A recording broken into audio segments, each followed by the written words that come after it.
এই পৃথিবীর বুকেই আছে এমন এক ভয়ঙ্কর ভূস্বর্গ যেখানে জীবন আর মৃত্যুর মাঝে পার্থক্য শুধুমাত্র এক মুহূর্তের সতর্কতা। এটা জাংস্কার, যেখানে মৃত্যু প্রতিটি পদক্ষেপে উৎপেতে থাকে। শিশুদের জন্য স্কুল যাত্রাই হয়ে ওঠে মরণ যাত্রা, যেখানে বরফে ঢাকা নদী কিংবা খাড়া পাহাড় পার হতে গিয়ে অনেকে চিরতরে হারিয়ে যায়। এখানে কেউ মারা গেলে দাফন করা অসম্ভব, লাশ কিভাবে সংরক্ষণ করা হয় জানলে শিউরে উঠবেন। আছে এমন ভয়ঙ্কর পাহাড় যেখানে প্রবেশ করলে কেউ আর ফিরে আসে না।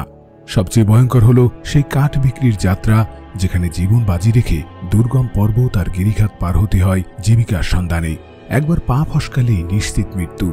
এখানে টিকে থাকার লড়াই চলে প্রকৃতির বিরুদ্ধে, চরম ঠান্ডা আর প্রতিকূল আবহাওয়ার সাথে। একজন স্ত্রীর একাধিকজন স্বামী প্রথার অদ্ভুত জীবনযাপন আর রহস্যে ঘেরা ভয়ঙ্কর সব ঘটনার জন্য জাংস্কারের জীবন যেন এক জীবন্ত অভিশাপ। কেন এই উপত্যকাকে বলা হয় পৃথিবীর নিষ্ঠুরতম জায়গাগুলোর একটি? এইসব রোমাঞ্চকর বিষয়গুলি সম্পর্কে জানতে হলে দেখতে থাকুন ভিডিওটি শেষ পর্যন্ত। ভিডিওটি শুরু করার আগে অনুরোধ করব, এখনও চ্যানেলটি সাবস্ক্রাইব না করে থাকলে এখনই সাবস্ক্রাইব করে বেল বাটনটি অন করে রাখুন। তো চলুন শুরু করা যাক।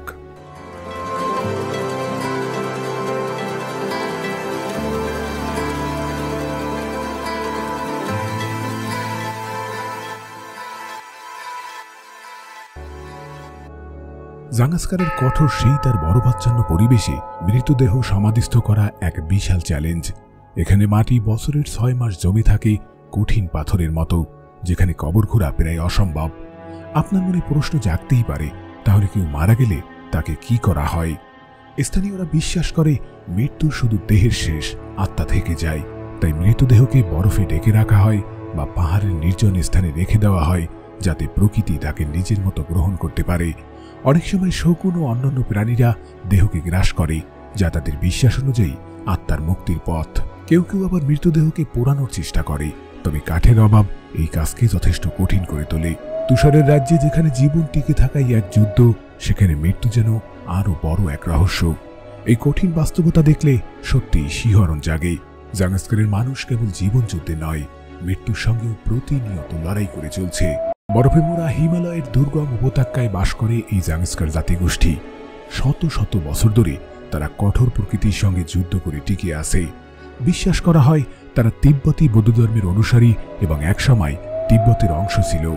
সময়ের সঙ্গে সঙ্গে বিচ্ছিন্ন হয়ে নিজস্ব সংস্কৃতি গড়ে তোলে। দুর্গম পার্বত্য পথের কারণে বহির্বিশ্ব থেকে আলাদা থেকেছে যুগের পর যুগ। এখানে বেঁচে থাকা মানেই প্রতিনিয়ত প্রকৃতির কঠিন পরীক্ষায় উত্তীর্ণ হওয়া। তাদের জীবনযাত্রা, আচার অনুষ্ঠান এবং ঐতিহ্য সবই আবর্তিত হয় বরফের রাজ্যের নিষ্ঠুর বাস্তবতার চারপাশে। শীতের সময় এখানকার তাপমাত্রা নেমে যেতে পারে -30 ডিগ্রি সেলসিয়াসে। প্রবল তুষারপাত আর হাড় কাঁপানো ঠান্ডায় এখানে টিকে থাকাই সবচেয়ে বড় চ্যালেঞ্জ।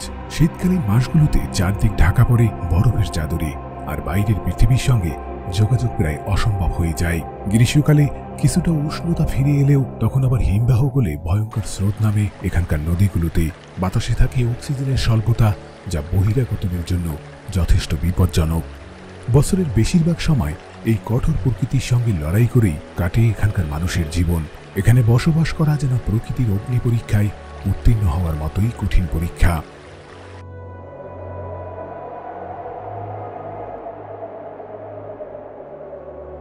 জাংস্কারের কঠোর প্রকৃতিতে ফসল ফলানো প্রায় অসম্ভব। সংক্ষিপ্ত গ্রীষ্মকালে তারা বার্লি, মটরশুঁটি ও আলু চাষ করে, যা সারা বছর টিকে থাকার রসদ। তবে দীর্ঘ শীতে খাবার সংরক্ষণই মূল চ্যালেঞ্জ। পশুপালন তাদের জীবিকার বড় অংশ। ভেড়া ও ইয়াক তাদের দুধ, মাংস ও পশমের যোগান দেয়। খাদ্যের অভাবে অনেকে শুকনো খাবার কিংবা ঝুঁকিপূর্ণ শীতকালীন শিকারের উপর নির্ভরশীল। বেঁচে থাকার জন্য প্রকৃতির প্রতিটি উপাদান তারা কাজে লাগায়। বসন্ত এলেই শুরু হয় খাদ্য সংগ্রহের প্রস্তুতি, কারণ তারা জানে শীতকাল আসছে, যেখানে সামান্য ভুলই জীবনের শেষ হতে পারে। জাংস্কারের ঘরবাড়ি প্রকৃতির সঙ্গে লড়াই করার জন্যই তৈরি। পাহাড়ের ডালে দাঁড়িয়ে থাকা এসব ঘর পাথর ও কাদামাটি দিয়ে তৈরি, যা তীব্র ঠান্ডা থেকে সুরক্ষা দেয়। দেওয়ালগুলো যথেষ্ট পুরু, ছোট ছোট জানালা, যাতে শীতের হাড় কাঁপানো বাতাস প্রবেশ করতে না পারে। বসবাস মূলত একসঙ্গে অনেক সদস্য নিয়ে, যাতে শরীরের তাপমাত্রা ধরে রাখা যায়। এখানে এক ঘরের মধ্যেই মানুষ এবং পশুরা একত্রে মিলেমিশে বসবাস করে। শীতকালে জীবন কাটে ঘরের ভেতরেই, যেখানে কেন্দ্রস্থলে থাকে একটি চুলা। এটি গোটা পরিবারের উষ্ণতার একমাত্র উৎস। বাইরে যখন তুষারঝড় তাণ্ডব চালায় তখন এই মাটির ঘরই হয় তাদের একমাত্র নিরাপদ আশ্রয়। কিন্তু তীব্র ঠান্ডার সামনে এই প্রতিরক্ষাও সবসময় যথেষ্ট নয়। জাঙ্গাস্কারের জীবনযাত্রার মতোই তাদের খাদ্য অভ্যাস টিকে থাকার লড়াইয়ের অংশ। প্রচণ্ড ঠান্ডায় শরীর উষ্ণ রাখতে তারা বার্লি দিয়ে তৈরি তাম্পা খায়, যা সহজে সংরক্ষণ করা যায়। প্রচলিত পানীয় বাটার টি গরম চা, মাখন ও লবণের সংমিশ্রণ, যা শক্তি যোগায় ও শরীর গরম রাখে। ইয়কের দুধ থেকে তৈরি ছানা ও শুকনো মাংস দীর্ঘ শীতের জন্য সংরক্ষিত থাকে। রান্নার জন্য কাঠ পাওয়া কঠিন, তাই পশুর শুকনো গোবরই প্রধান জ্বালানি। জাঙ্গাস্কারের প্রতিটি পোশাক শুধু ঐতিহ্যের অংশ নয়, বরং কঠোর আবহাওয়ার বিরুদ্ধে আত্মরক্ষার ঢাল। পশমি কাপড়, ইয়কের লোম দিয়ে তৈরি মোটা চাদর আর ভেড়ার চামড়ার লম্বা কোট তাদের প্রধান পরিধান। শীতে পায়ের রক্ত জমে যাওয়ার হাত থেকে বাঁচতে তারা চামড়ার জুতো পরে, যা পাবু নামে পরিচিত, যার ভিতরে শুকনো ঘাস ভরা থাকে উষ্ণতা ধরে রাখার জন্য। মাথায় থাকে লম্বা রঙিন পেরাক, যা শুধু সৌন্দর্যই নয় বরং পারিবারিক ঐতিহ্য।